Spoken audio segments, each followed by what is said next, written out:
Hello friends, my name is Jayakumar Ravindran. I hope everyone doing good. In this video, what we will show, we will see about finite subgroups of non-zero complex numbers. So everybody know, I assume some prerequisites. I hope that you done a simple course in abstract algebra. So C star, this is standard notation, C minus 0. Okay. So the next thing, people use S1, some people use T, but I use S1. A set of all complex numbers such that mod is 1. The absolute value is 1. So this is a notation. So the claim is simple. The claim is that every finite subgroups of C star is cyclic and that will lie in S1.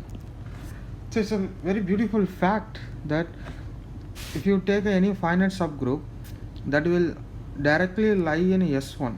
Okay, so in geometrically what happens is this very clear. Let's say this is S1. So I'm not a good drawer. Okay, let's say this is S1.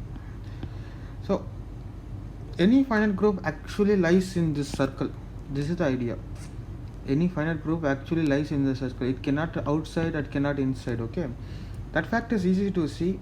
Once if we see that, and we can show that that is cyclic. Okay, so we have to use little bit of for this algebraic closureness polynomial thing. Okay, let's see how this is goes. So proof.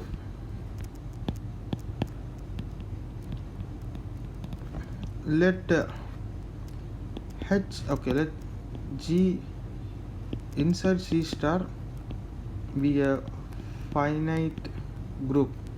So under multiplication, okay, finite group. Claim number 1, G inside S1. Okay, let's see. Let X belongs to G. Since it's a finite group, so there will be order. We know that X power n must be 1. Suppose mod X not equal to 1. Okay, because that is what we wanted to prove, right? That is a condition. Mod X not equal to 1, then it must be case 1, mod X less than 1, or case 2, mod X greater than 1. Okay, let's analyze this two case. If it is less than 1, then X power n, when you put this X power n, this goes to 0 as n tends to infinity, right? Because something is less than 1, so this is same as X power n. This is a real analysis fact. Something is less than 1, if you keep on applying, that goes to 0. Similarly, something is greater than 1, that is same as, this is property of a modulus, this goes to infinity as n tends to infinity. This is for every n. This is for every n, this cannot achieve 1. This is for every n, this cannot achieve 1. So that is a contradiction to this fact, because we are in finite setup. So there will be order, there will be n. That n we can choose this, there will be, but we can choose this n also. Hence it has to achieve 1. So from here it is clear that it cannot be like this, cannot be like this. Geometrically what happens, if something is here, so when I apply mod, that tend to here. Something is here, if I apply it has to go to infinity.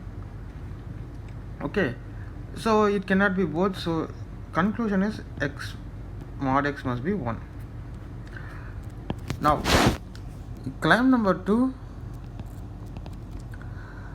G is cyclic. Before that, there is a fact every nth root of unity is cyclic.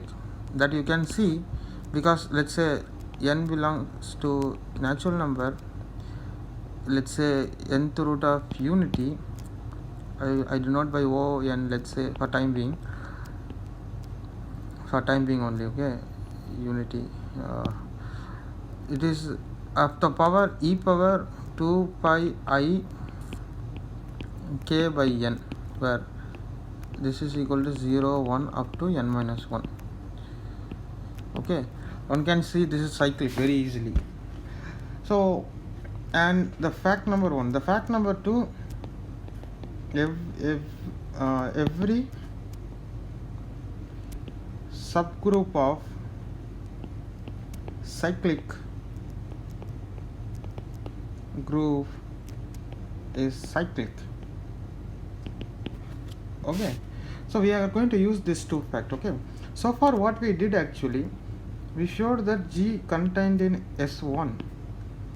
So you see every element in S1, we know that, so this is non-zero. Okay, every element, this is contained in C star, non-zero.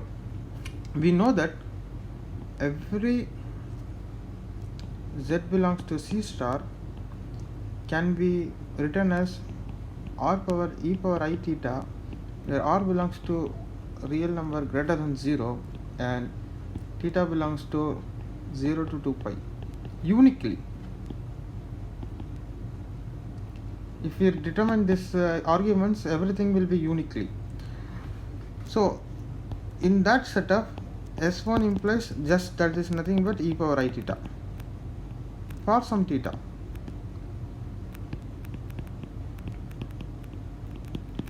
Okay, this is 2 pi excluded, 0 included and 2 pi excluded. Okay, so the what I wanted to show, that this guy, this G, not only in S1, it is some nth power of nth root of unity. Okay, so now we at least know that this is in this. So every element, let A belongs to G, it can be written as e power some I theta. Okay, but we know that A power n must be 1 because of, we know this is n. So that means A power n equal to e power I theta power n equal to e power I n theta, that is equal to 1. It means A satisfies these polynomials x power 1. See, this group of unity all comes from this polynomial. Okay, A satisfies this polynomial.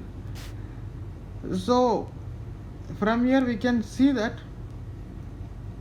this A must be e power 2 pi I k by n for some k belongs to this set 1 0 0 1 up to n minus 1. What I am saying, that forget about this, what I am saying, that this A satisfies this polynomial. Okay, any A belongs to G. That means G contained in this nth root of unity. It may be less, who knows, but I don't know, I didn't claim that, but it is contained in nth root of unity as a subgroup.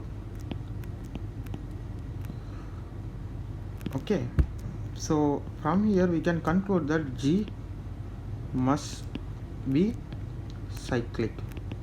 So from here we can say that every subgroup of C star, as long as it's finite, so every subgroup finite implies it's inside S1 and must be cyclic. And this is going to be a very important fact when you are dealing with the representation theory. This is going to be helpful very, because there is something called characters and this kind of things arises there. Okay, it's very worth remembering this fact, really worth to remember. Okay, so I will see in the next video. Okay, thank you. If you like it, please share with the people, The more people comes, the more easy to make many videos. So please like, share and comment, so we will grow together. Okay, thank you.